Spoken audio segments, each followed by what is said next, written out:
Assalamualaikum warahmatullahi wabarakatuh. Waalaikumsalam warahmatullahi Waalaikumsalam warahmatullahi wabarakatuh. Selamat malam semuanya. wabarakatuh.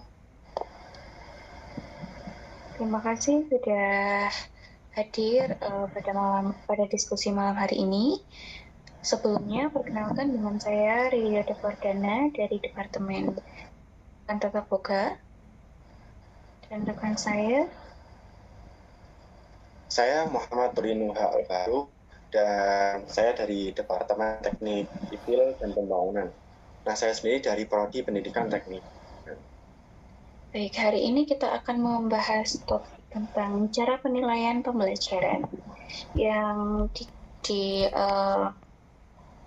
fokuskan pada 3 poin, yaitu the nature of assessment and in role in teaching, and dan ada planning the assessment, using assessment to improve learning.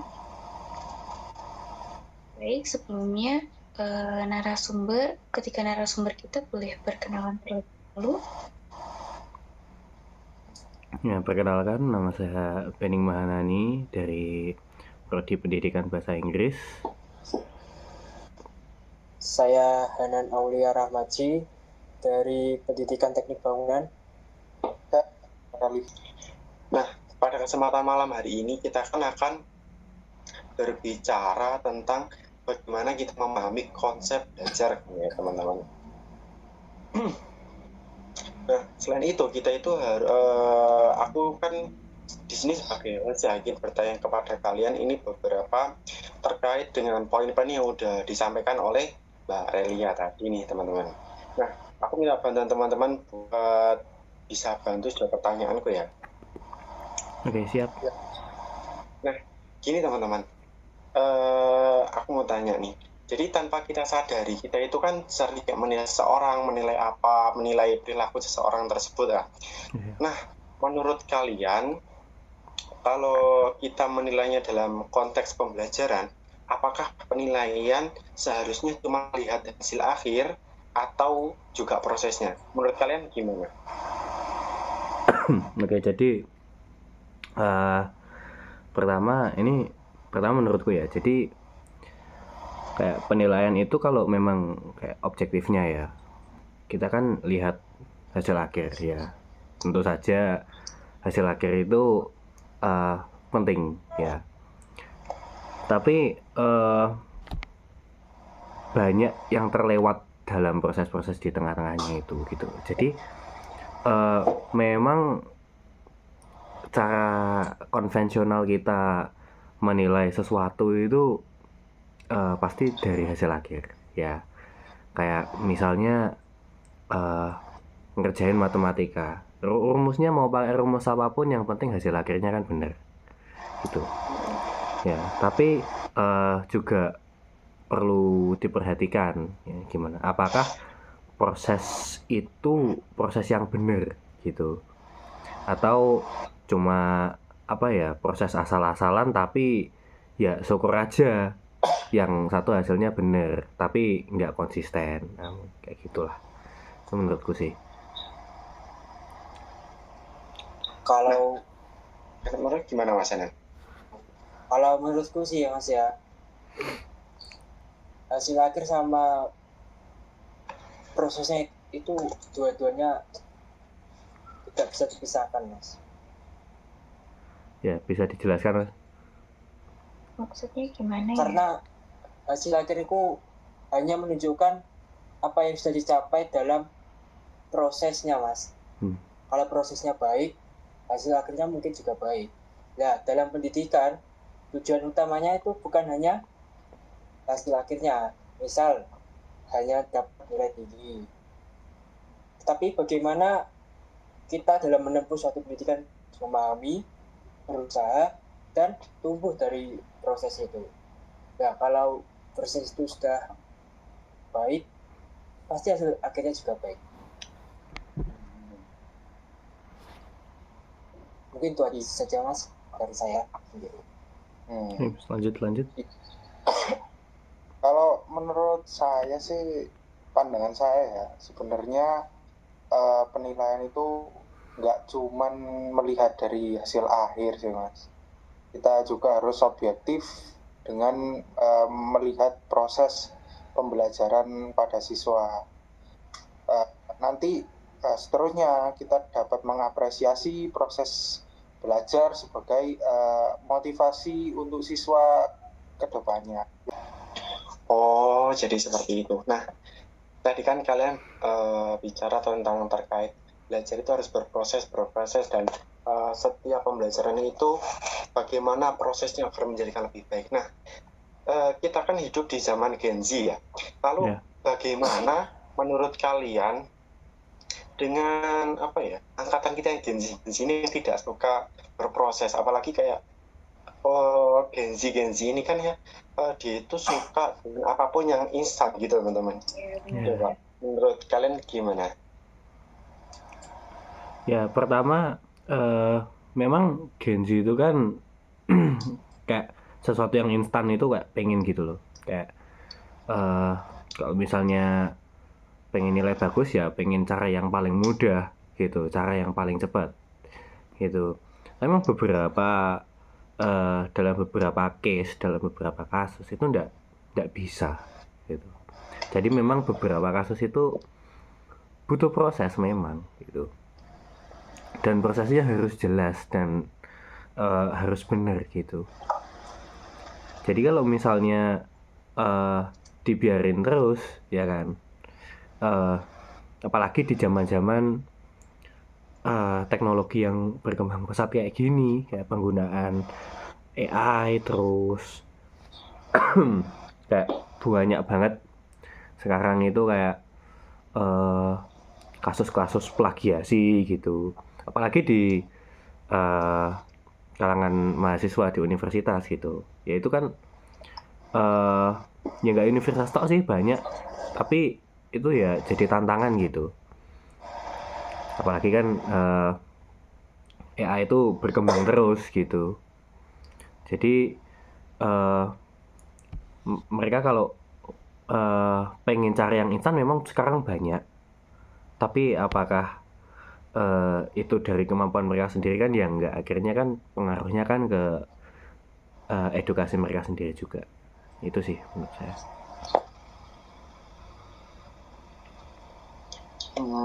Gitu. Berarti secara tidak langsung otomatis dampaknya buruk berarti ya Mas ya?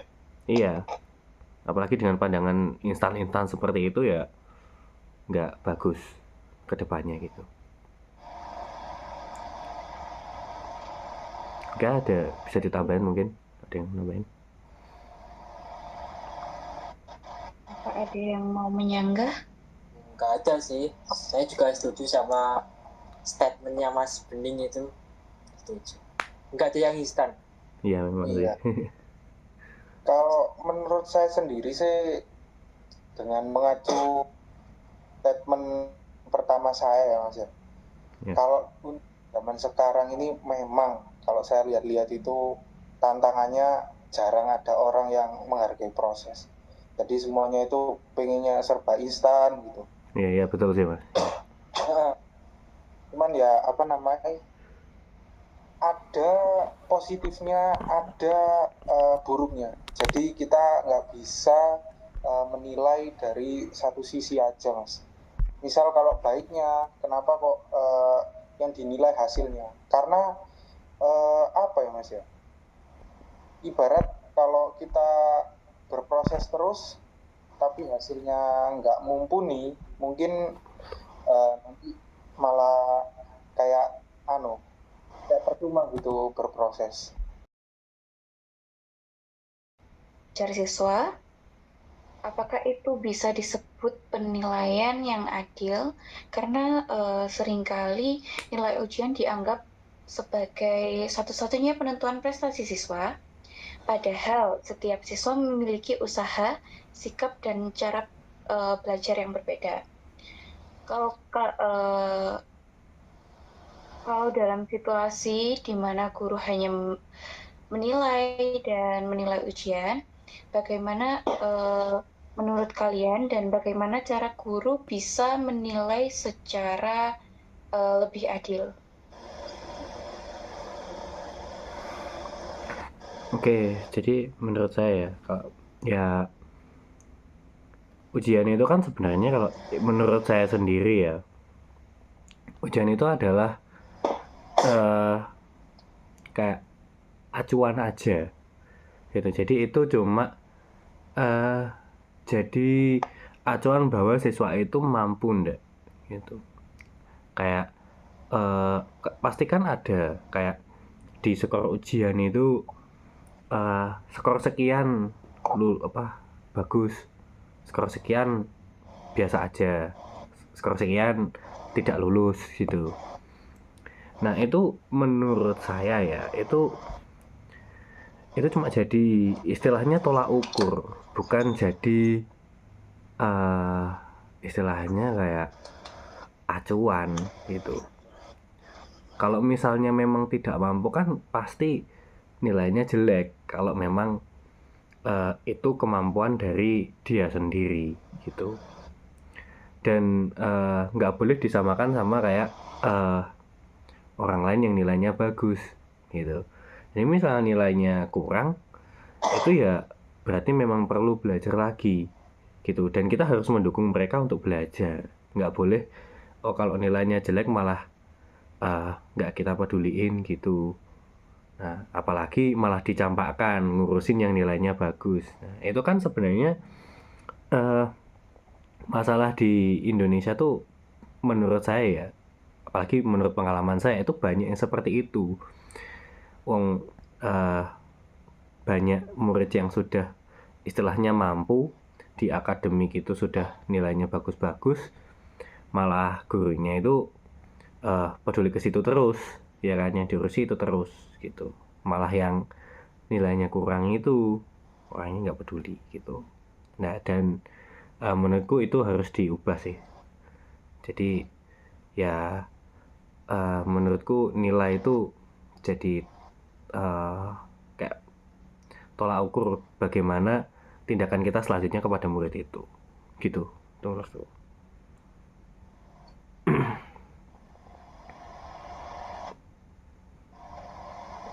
Apa ada tanggapan? Mungkin ada yang mau.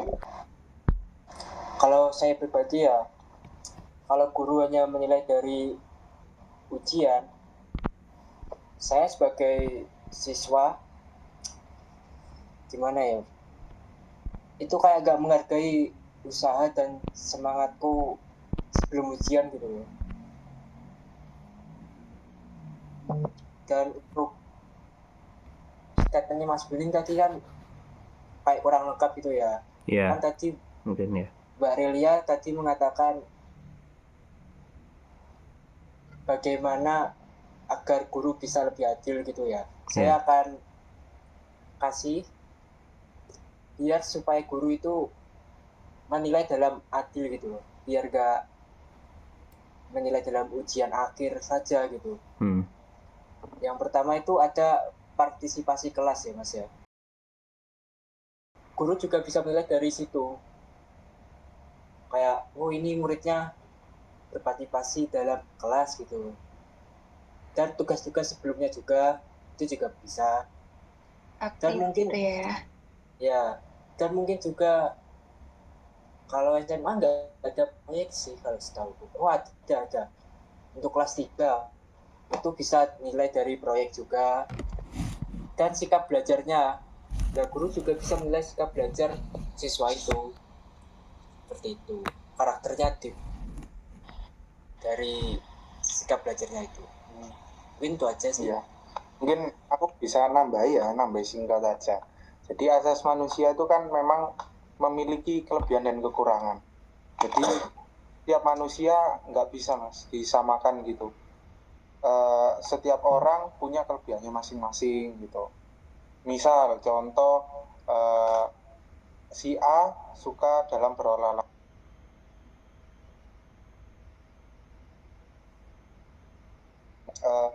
yang berbau ibaratnya mereka punya masing. Jadi kalau disamaratakan mesti salah satu ada yang kurang. Jadi kita harus objektif.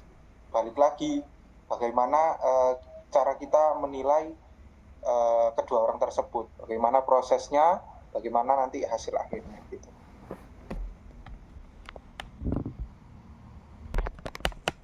Baik, jadi penilaian itu tidak hanya ditentukan dengan mata pelajaran gitu ya? Iya. Berarti ada sikap dan keaktifan dalam kelas yang juga dapat dinilai. Ya. Nah, gini teman-teman, aku izin masuk ya. Terus kan gini, untuk penilaian dalam pendidikan atau penilaian seperti itu kan tidak merata ya. Terkadang itu ada beberapa guru yang bisa disebut sebagai guru yang apa ya, tingkat berpikirnya itu sedikit koloni. Jadi dia itu cuma berpatokan pada mungkin cuma dinilai UTS dan UAS, dia tidak menekankan pada nilai kayak nilai harian, nilai keaktifan, nilai sopan seperti itu. Oke, nah lalu bagaimana jika ada guru yang seperti itu? Jadi dia itu hanya cuma berpatokan apakah kita memberi kayak edukasi kah, atau mungkin Indonesia harus membuat program pemerataan atau bagaimana? Coba aku ingin mendengar saran-saran dari kalian. Gitu. Ya, kalau menurutku salah satu dukungan ya kan dari kayak dari awal itu ya, guru itu kan harus punya pandangan bagus ke murid gitu. Nah, ke siswa-siswa itu guru itu harus punya sesuatu yang bisa memotivasi mereka gitu. Dan nggak boleh menurutku nggak boleh berpandangan kepada kayak nilai akhir gitu, kayak UAS atau UTS itu nggak boleh gitu. Dan menurutku yang salah satu yang bisa membantu itu adalah kalau misalnya dari atas itu dari kurikulum. Kalau misalnya udah diatur dari atas kan, misalnya dari kurikulum itu udah kayak ada aturan bahwa nggak boleh berpacu sama kayak ke UTS atau UAS tok gitu. Kayak harus ada penilaian tentang sikap tentang ini, dan di kurikulum sekarang itu juga ada, makanya kan jadi kurikulum merdeka. Nah itu. Gini teman-teman, karena kita kan keterbatasan waktu juga di Meet ini udah ring-ring gitu, menunjukkan kurang 15 menit ternyata ya akan ditutup otomatis. Nah, kita akhiri diskusi pada malam hari ini. Saya sendiri berterima kasih kepada teman-teman yang dari berbagai departemen.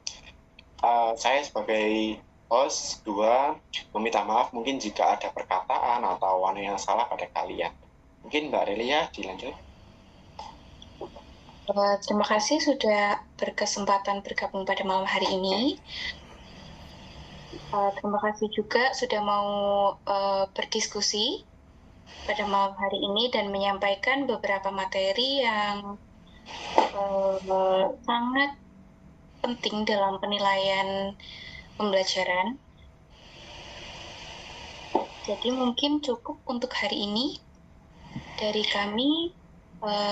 Terima kasih dan mohon maaf apabila ada salah kata. Wassalamualaikum warahmatullahi wabarakatuh. Waalaikumsalam warahmatullahi wabarakatuh.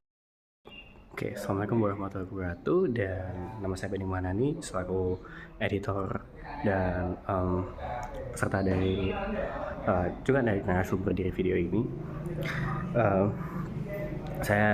Pertama saya mohon maaf untuk segala kayak misalnya editannya ada kasar-kasarnya, atau misalnya ada kayak pemilihan kata yang kurang bagus, kurang sopan ya. Pertama saya mewakili dari kelompok ini, saya mohon maaf. Juga saya mohon maaf juga tentang kualitas video ini jika kurang memenuhi istilahnya ekspektasi gitu, karena video ini dibuat dengan setiap anggota kelompok itu berbeda-beda tempat. Jadi ada yang di Malang, ada yang di Banyuwangi, saya di Banyuwangi, dan kebetulan karena banyak banget keterbatasannya, jadi video ini dibuat secara singkat, hanya untuk memenuhi tugas saja. Mungkin materi selengkapnya akan diupload di PPT ya. PPT-nya akan ada link di bawah kalau mau ada yang mau akses misalnya. Saya akan beri link, dan untuk selengkapnya juga dari PPT itu aja lah. Itu menurut saya. Sekian pesan saya dari di video ini. Pesan saya yang ketinggalan, ya kan. Misalnya ada kata-kata yang kurang berkenan, kayak kurang sopan atau sebagainya. Sekali lagi saya mohon maaf. Terima kasih telah menonton video ini. Thank you so much. Wassalamualaikum warahmatullahi wabarakatuh.